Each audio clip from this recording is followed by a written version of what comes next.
apparently, Dr. Norman Black had whispered in the ear of a lady here at Longview, don't let them tear it down. It must be saved.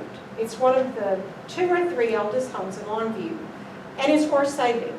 And so, Preservation Longview was created. I was not there when it was founded, but I was brought in within about the first year and a half, because I had a family connection with this house. Although I didn't even realize it at the time, or maybe in the back of my mind, but I was not very aware, because South Center Street is not on the radar of very many people. You probably go in and out of town on South High Street, South Moberly Street. Jay and I now live at Lake Cherokee, and we travel a lot on South Green Street. But we were not traveling on South Center Street past, as I was telling Dale, past the Asbury House. That was about as far as we ever went. So we weren't very aware of it. So that's how I became involved in this project. And we have refined our mission statement, because our organization, restoring a landmark is an arduous process. It can take a very long time. You're like, well, that was 12 years ago. How come y'all are not finished? Well, it takes a lot of money, a lot of time, a lot of talk with the Texas Historical Commission, and a lot of grant writing. And plus, just like right now, we've had a lot of interruptions. People on our board, things that have happened, things that have happened in Longview, economic downturns, things like that. But we have recently refined our mission, because we have other projects besides just the restoration. Hey, Doc, what's up? Besides just the restoration, and this is a colorful picture of the Rucker-Campbell House. So our mission now is to protect, promote, and preserve historic Longview, but it's the history, arts, and culture of the Longview community. We've added the arts in there because, as a lot of you know, we now are how do I say it, cultural arts district. We now are a certified cultural arts district. And although the house that I'm going to talk about today is on the edge of that, it's not actually part of that geographic area, we are involved as an organization in preserving the history, arts, and culture of the city. And once this project is complete, we expect that there will be music and art and culture going on in community events there. And you will notice that we have added not only historic properties and sites, but the area's agrarian roots. And now why did we throw that in? Because in the year 2010, we created and founded the historic Longview Farmers Market. And I see many of you there on a regular basis. And that little endeavor is 10 years old, which is hard to believe. We have celebrated our 10th anniversary. This is our 11th season. And I'm going to talk a little bit about the farmers market as well. But we created the farmers market after we put on a program on the Kelly Plow. And it was so fascinating, and many of you know Gerald Pinson. He talked about the plow. I bet that you were there, Henry, that night. And we were like, that site has a historic marker, and that would make a great big, that parking lot would make a great site for our farmers market, because it's very large. And it's a good thing we chose that site, because we take up every square inch, and now the parking is going across the street because we have so many people. But that's why we added the agrarian roots of Longview, because we know that before the railroad, this was agricultural. And we know that things like sawmills are very important. And the Rucker-Campbell House also has connection to the sawmill, which I'll explain to you in a minute as well. So that is our logo, and that's kind of how we got started. So when we created this organization with the idea of we're going to save this historic structure built in 1872, we believe, and this is a little bit of, we have to brag a little about our organization, because we have a wonderful museum, and we had at that time a historical commission for the county that was not really meeting, I don't believe at that time. I think that after Dr. Black had passed away, our county commission had gone, inactive, And so we started, and we had a woman on our board that was quite an activist, and it wasn't me, but it was somebody else. But at any rate, we feel like we spurred a preservation ethic in Longview, kind of woke people up to, we're just going to keep tearing everything down, because that's what we had done. And some towns have been better at preserving their historic buildings, and you probably love going to those places. You know, you love to go to Fredericksburg, you love to go to Key West, you love to go to downtown Nacogdoches or whatever. But you know, we were like, well, we've just already lost so many things, but we still have things to save.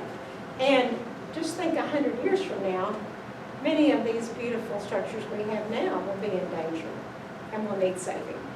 But we did influence also the creation of the Historic Preservation Commission in the city of Longview. We worked with the city on that. I served on that task force that the mayor set up. And then we also met with Judge Stout about reviving the Historical Commission, and then that did happen. That is actually an arm or a branch of your county government. And we've had a very active Historical Commission now since about 2010, I would say, and I think a lot has been accomplished. Alan served on that commission, a lot. Anybody else here that's been on that? But it's been a very active group, and there have been many applications for historical markers that have been accomplished through that. But I'm going to tell you, Preservation Longview thinks that just putting up markers are great, but people like to see history. They like to see the building. They like to see the place. And I would say it's not the logo, what do you call it? The motto of the Texas Historical Commission is "This place matters." So we believe that a place like this beautiful Everett building right here in the corner really matters. We don't want it to go away. And we don't want everything in Longview to look like the outskirts of Plano. So, Plano, I pick on Plano. But anyway, so we have a county historical commission. We influence the city about some of the benefits for designated landmarks, and now we have quite a few designated local landmarks, the latest of which is the Whaley House. The Whaley House and the Campbell House are in the very same era. The Teague House is the oldest, but the Whaley down here on Whaley Street with the law firm and the Campbell House would be the next two oldest homes in Longview. We submitted applications for historic markers, for Cases Restaurant, a subject marker for the Catholic Church. You see the marker there that Preservation Longview accomplished. We established the Farmers Market, and then we've had a great speaker series that's really been very well received. I'll tell you a little more about some of the folks. Some of you have been to some of our speakers. So we began to work on this recorded Texas landmark, and that is what it looked like in the very beginning when we started, the picture in the middle. And you'll see on the right is a Culpeper. Many of you have heard of Culpeper. He was a photographer here in Longview. Come on in, somebody's here. In the early 1900s, and this particular photo was made in the year 1910. And what you're looking at there is, in both of those photos, is what I like to call the biggest little house in Longview. It looks big, right? But it's really not. It's very tall, and the interior space of that house is around 3,000 square feet. So while it looks really large and imposing, it's because of the height of it. It was because some of the modifications that were made architecturally.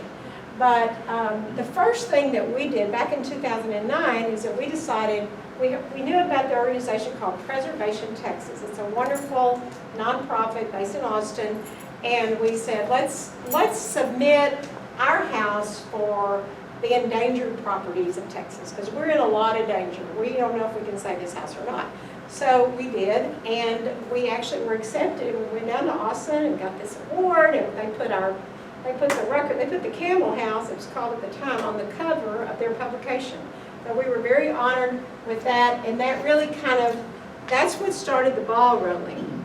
In addition to that, I would say that we had a visit from some officials of the National Trust for Historic Preservation, and they came to Longview, Texas, and they saw the structure. They went inside it, and they said, yeah, you should save this. And we're like, okay. Little did we know we'd be doing this 12 years later. Anyway, but so they came, and in fact, we've actually received,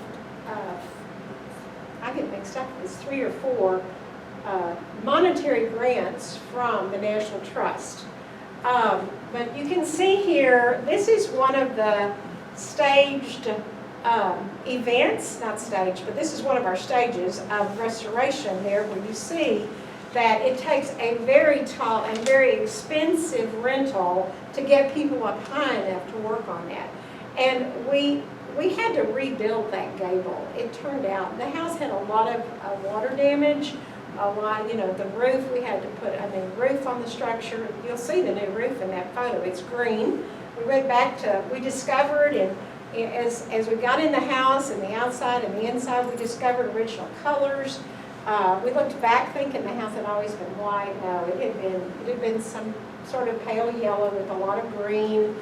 And so we went back with the green roof with the permission of the Texas Historical Commission, because they have to approve everything you do to a recorded landmark.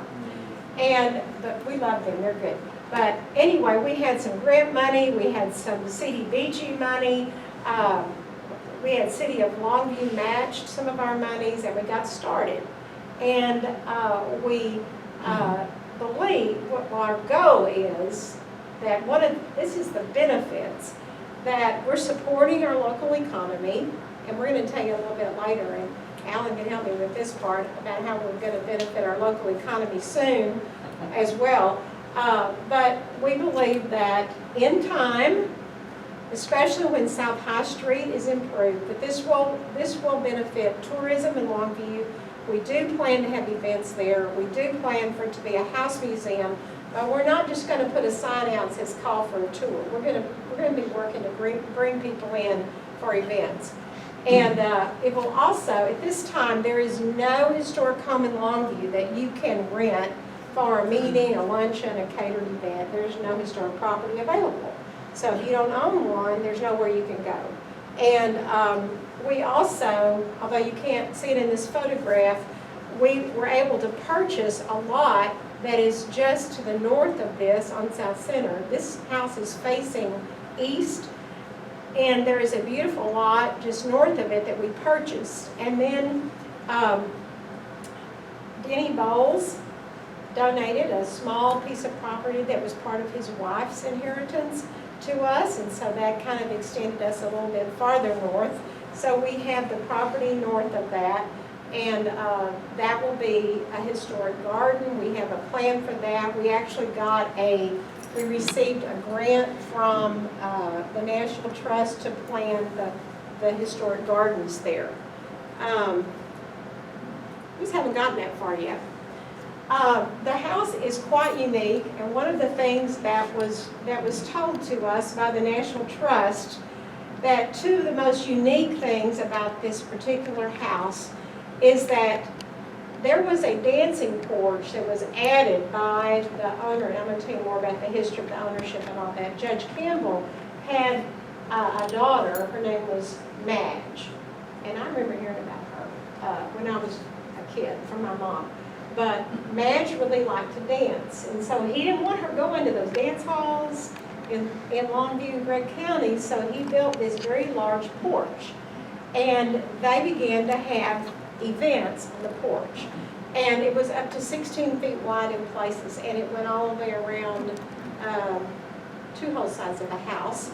And that's one of our challenges that we're working on right now is we have a grant application now to help us match. It's a matching grant to work on the porches. That was unusual. It was like a little outdoor ballroom. And it also, inside all the interior of the home, in fact all of it, except for the room that was enclosed, is diagonal wood paneling. And that is unusual. The people from the National Trust said that you don't see that much in this part of the country, a little bit in the Northeast, but not, it just was uncommon here. So that was a very intentional and unusual treatment of the interior. And I'm going to give you the time capsule a little bit more, but when you walk through the house, especially if you go with our project manager, and we're eventually going to really master that tour, you walk through the history of Longview because it was built in the 1870s, and through every renovation, it started out a very small Victorian-looking house, and through everything that happened to it, you see events that occurred in East Texas through those years, through the oil boom, through the wars, through the time when the house was in such disrepair that it was inhabited by vagrants. So we've gotten a lot done. We have stabilized the foundation. That was the first big project because it was not stable. And we have we put a brand new roof on the house. We had to rebuild that front gable that came out. One of the most interesting stories is about the columns. The columns were painted with tree sap, and that's what they did in those days. Well, you know what tree sap would attract? Bees. So there were bees that had been, there were generations and generations of bees that lived inside the columns. So when the columns came down and went to be restored, we had to have beekeepers come and help us safely remove the bees and all that. We have pieces of a very ancient beehive that came out of the inside of the column. And then after the columns came back, after restoration, and they were painted, and we found a gentleman in Fort Worth. Well, actually, first, a man here named Joe, I believe it was Joe Fitch, offered to make us a cast of the capitals that were on these columns. And the capitals are, I believe, Ionic style capitals. And they had like horsehair in them. We have, some of them are in decent condition, but most all of them were not. So we had to create new ones. So he made us a cast of the original piece, and every one of those has 4 pieces. So there were 16 pieces, and a man in Fort Worth we found who took the cast and created this out of a material that was acceptable to THC, and made all these capitals, and then they were all replaced. So that was a big project, and one that I won't be forgetting for a long time. So the columns are back, the gable is good. You can see that we had, well, in the beginning, the wood exterior, and this is cypress wood. This was the original siding, okay? We're talking 150 years. Some of it, you can imagine, I mean, hadn't been maintained very well, and so a lot of it was not worthy of using again. So we had to purchase some cypress. There's a place up in DeKalb that sold that, milled that wood. So we did get some replacement wood, and then our carpenters took what they could. They had to do lead paint management. Okay, so they were in their hazmat suits, and they had to wash it all down and clean it all up and use as much as they could. But then they had to replace some boards. This was quite a project. While the boards were off, they put in insulation in the walls, and we had electricians who ran. There was no electricity. There's no plumbing. It was all gone. Everything that could be stripped out of it had been removed, pretty much. So we had to put conduit in the walls so that we could later run the wires, and we had to insulate the walls on the outside. And all of the windows were cataloged and numbered and everything. So inside you see this is window number 1A, whatever, and then out here in our storage, we were able to purchase one of those, what do you call those things, Jay? Those box cars, what do you call them? Storage unit. Storage unit. Yeah, it's like a safety box, but it used to be, on a train or something, right? So we bought one of those at a really good price. We put it out there. We put all our windows in there and a lot of other materials that we need to store. And all our windows are cataloged and placed in there. The windows that you see there on the left, at one time, and in the earlier picture, if I can go back to it, let's see. you can't see them, and you can't tell, but they were Harlequin style windows, and I'll tell you a little bit more about that. That's the little diamond shaped panes. Okay, so in applying for grants, you know, the grants that we included were we had engineering done for the restoration of the dancing porch, and we're working on that, on actually the work to do that now. Well, I skipped we are getting bids now, which it is not easy to get bids in probably any community, but to get somebody to come to a structure built in 1872 and say, okay, this is what I'll charge you to put in your electrical, your plumbing, your HVAC, it's not easy. And getting people to show up and actually give you a bid is kind of it's a very complicated process. So we are now also applying for, well, we applied for a grant, did not get it, I just found out, to work on the wood interior. But we have handicap access plans, because that's a requirement. There will be a catering porch added on the back of that little room you see on the left, so that when there's an event, they have a little catering porch kitchen to come in to bring food and beverage. And we're watching for appropriate furnishings for the house. We already have, you know, there are a lot of people that want to donate a big organ, right? So we have an organ and we have a piano in storage. And we're, of course, looking for light fixtures and things like that. So those are the next steps. What we're working on right now is getting the electrical, plumbing, and the HVAC. We have a bid on HVAC. I know that's very good, and we're trying to wrap up a grant for the porch right now. And I'm gonna stop there before I talk about the farmers market, and I wanted to share with you a little bit about the Campbell House as a time capsule, if I might. Because this is how we see it. And this is one reason we think it's going to be a very good educational tool about the city of Longview. Because when Longview was first being developed, 1871, 1872, one of the early, there's some debate, was he the sheriff or was he the mayor? I think the consensus now is that he was the first sheriff rather than the first mayor. His name was Thomas Duncan Campbell. And he had a son named Thomas Mitchell Campbell, and he had another son whose name was James Nathaniel Campbell. And these two individuals, Thomas Campbell and James Nathaniel Campbell, had the same mother, okay? And am I getting that right? No, I'm getting that wrong. No, Thomas Campbell's mother was Cynthia DeVernia Carroll. Okay, and then James Nathaniel Campbell's mother was named Cynthia. You're going to forget all that. Her name was Cynthia. But at any rate, when Thomas Mitchell Campbell was 15 years old, this house, the city of Longview was being developed in 1872. This house was built. James Nathaniel Campbell, who later owned the home, was just 1 year old. Now, in 1872, in this new city of Longview, there was a couple named Asa and Mary Wellborn Rucker. And they are buried at Greenwood Cemetery. Well, he is buried at Greenwood Cemetery. She is not. The second wife is buried there. But they decided to build, in this prestigious neighborhood of South Center Street, a lovely Queen Anne style home.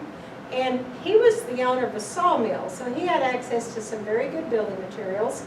And Mary Wellborn was the daughter of a family that owned a store called Walk-In Wellborn's. And Walk-In Wellborn's was a store in Longview that carried all kinds of nice products. So they were married, they built this house in 1872, and at that time, and this is very interesting, when we have gotten into pulling things out and looking under things, we have found these Anglo-Japanese colors in the front rooms of this house. And you're like, Anglo-Japanese in Longview, Texas? But this was very stylish in European countries at that same period of time. So we think probably somebody went to Europe and came back with this idea of these Chinese red different colors like that. So our idea is that in the front room of the house, which is like the parlor, where we know we had these Anglo-Japanese colors, that period is going to be reflected in that room, because that is what the style was at that time. And the house at that time was lit with kerosene lanterns, and all the ceilings were dark because they heated the house with the through the fireplaces and the chimneys. So in 1880, and by the way, they had several children who lived there, but Mary passed away, and in 1880, Asa Rucker married another woman. He married a woman named Helen McPherson. And she didn't like all those bright colors, so she covered it with this dark mahogany stain kind of color, or paint. And 4 more children were born there, and so they built these secondary porches, and you see one of them enclosed in that photo, but there was one on the other side as well. And they built these porches, and they soon realized, hey, we need to close in these rooms because we got 7 children living in this house. So they made one into a sick room, one into a room where they could bathe their children. And then in about 1894, one of the sons of Thomas Campbell was James N. Campbell, and he was one of only a few attorneys in the city of Longview at that time. This is the one that was 1 year old when this house was built. He was opening a law firm in Longview. In fact, he represented the First National Bank, which was in this building, the Everett building, right? When the Dalton gang robbed the bank. He was actually their attorney. And he and his wife, whose name was Lottie Isham, purchased the Rucker home on South Center Street, and they had 2 children. One was Madge and one was named Gilbert. But anyway, he was elected Gregg County Judge the same year as the Galveston hurricane, around 1900, and he was the county judge until 1904. And they did an extensive remodel of their home. They transformed it from a small Queen Anne Victorian home to what they call the Beaux Arts Edwardian style, which is what you see now. And the small single-story Victorian porch was removed, and they put this grand portico with these tall columns and all of that. And they put in new electric lights in the house. So this is kind of the story of how everything was progressing through that period of time, as it be reflected in a family home. And they put in new electric lights. They had lush gardens and koi ponds, and it was really one of the most elegant residences in the city. In 1907, Judge Campbell's brother, whose name was Thomas Mitchell Campbell, was elected the governor of the state of Texas. So now you have our local county judge, and his brother is the governor. And Thomas Mitchell Campbell was a very good friend of Governor James Hogg, who started our local newspaper. And we know for sure that Governor Hogg was here, visited in the house. And we also know that in the parlor of the Rucker-Campbell House in the year 1909, funeral services were held for Judge Campbell's father, who was also the father of the governor. They held his funeral services, and Mayor Bodie said, okay, we're shutting down all our businesses today because Thomas Mitchell Campbell we're having his funeral. About 1910, Judge Campbell went to Elmira, New York, to choose and purchase the first motorized fire engine of Longview. While a lot of people here, well, it was $8,500. A lot of people were like, well, why do we need that? Old Bessie is doing a great job of fighting fires. Why do we need a motorized fire engine? But this was Judge Campbell and I can't think of who I think maybe Bodie were with him. Because the mayor then retired Old Bessie in favor of that fire engine. In 1909 to 1912, the hanging balcony that you can see in this picture, I don't know if it's maybe more visible in some of the others, but they suspended, oops, wrong way. They suspended, can you see the balcony there? Well, you see it really well in the left picture. That's what the house looked like before we started messing it up and working on it. But you see the balcony there on the second story behind the columns. That balcony was just hanging from the roof, which was not very stable, by the way, at that time. And it had little poles, little white poles, okay? And I believe that they did go maybe to the ground, I can't recall. But anyway, the balcony is now suspended once again, but it is now safe. And during the time when the dances were being held, that is where the band played. The band played there on the balcony while the dances were held below that. Anyway, the dancing porch and the hanging balcony were added because Madge, her name then was Madge Campbell, loved to dance, and they had a lot of parties there. World War I came. Okay, they're having dances and parties, but the war is going on, and right after the war, Judge Campbell's daughter marries the boy next door, whose name was Dr. Charles Adams, and maybe some of you know about Dr. Adams and his family. And then in 1917, and this is more of Longview's history, Judge Campbell and a group of other investors decided to build a lake not very far from Longview, and it's called Lake Divernia, and he named it for his mother, whose name was Cynthia Divernia Carroll. And Lake Divernia was a nice little fishing, mainly hunting and fishing club, but when the oil boom hit in the 30s, people who had paid a couple $100 for a share of that suddenly found that their shares were worth $5,000 because of the discovery of oil beneath the property there, which is close to Blakewater. If you've not driven down that way, you've seen that lake. And in just 4 years, the stockholders were paid over $100,000. And that's the time when, and if you were touring the house and you walked into the solarium, which is the porch that they enclosed, he made it into a solarium. He put the fancy, not leaded, but whatever you call them, windows in there. And that was because he had money from the Lake Divernia oil boom. So that's when that room was added, and that room will reflect that period of time of the oil boom. And then about 1934, there were more updates to the home, and they also put in modern gas and electric appliances, and Art Deco ceramic tiles on the countertops and things like that. In 1935, the population of Longview had multiplied by 6 in 5 years. We had gone from having 5,000 people to 30,000 people during the oil boom. About that time, Judge Campbell resigned after being the president of the Bar Association for 25 years. And then by about 1940, the wooden porch had fallen into disrepair, which we're trying to avoid that happening again. It was torn off, it was removed. In 1941, the judge passed away. His wife was already deceased, and his daughter divided the house into apartments. She had a nice home behind the Campbell House on South High, and it's gone. You can still see the steps, but that's all that's left of that house. She divided apartments, she rented it out during World War II, and Markham Hospital was right down the street. So as you go south on South Center, this house is on the right, and I believe Markham was on the left. So Markham, is that right? Did I say anything wrong, Alan? Huh? I was born there, yeah. Yeah, you were born there. Oh, I was born there too, by the way. Oh, cool. Yeah, Dr. Farah delivered me. Right. Okay, so, and a lot of employees lived there. We even know a lady that lived there with her daughter for a while, and there was a pretty rough time in Longview's history, and she remembered one time